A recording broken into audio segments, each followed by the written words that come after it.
Setelah berhasil melarikan diri keluar kota lebih dari 1 tahun, tersangka pembunuhan di Desa Karangraja, Kabupaten Muara Enim dibekuk Satreskrim Polres Muara Enim. Berdasarkan keterangan, tersangka membunuh korban karena kesal tubuhnya sering diraba korban.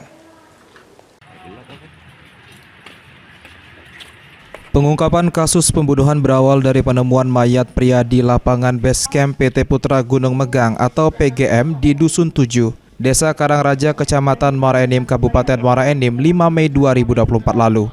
Satreskrim Polres Muara Enim akhirnya melakukan penyelidikan terkait kejadian yang sempat menggemparkan warga sekitar.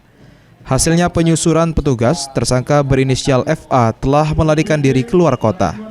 Akhirnya tim Satreskrim mengetahui lokasi persembunyian pelaku FA yang berada di kawasan Cibodas, Kota Tangerang, langsung menangkap pelaku di rumah kontrakannya.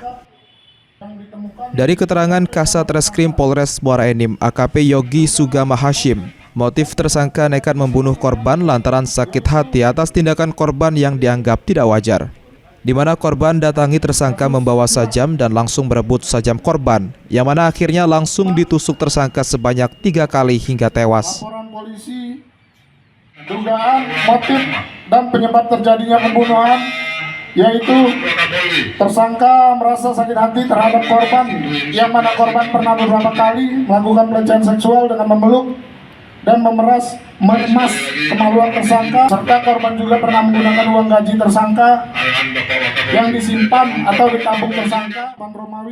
Dari pengakuan FA, kalau dirinya kesal dan dendam kepada korban karena sering meraba bagian tubuhnya dan pernah usai mandi korban melakukan hal yang tak pantas kepadanya. Tentang illegal drilling. Menetap di Tangerang, ikut teman ke Cipiring di tempat nasi goreng. Dia minta jemput di motor kan, boncengan terus megang. Terus yang ketiga kali itu setelah saya mandi pakai handuk, dia langsung memeluk saya dari belakang. Handuk saya terpelosot dan dia meremas bagian kemaluan saya. Setelah berhasil diamankan, pelaku saat ini sedang diperiksa dan akan mengikuti reka ulang untuk kelengkapan berkas pengadilan. Atas tindakan keji, FA dikenakan pasal 338 KUHP tentang tindak pidana pembunuhan dengan ancaman hukuman penjara maksimal 15 tahun. Mardiansyah, PAL TV.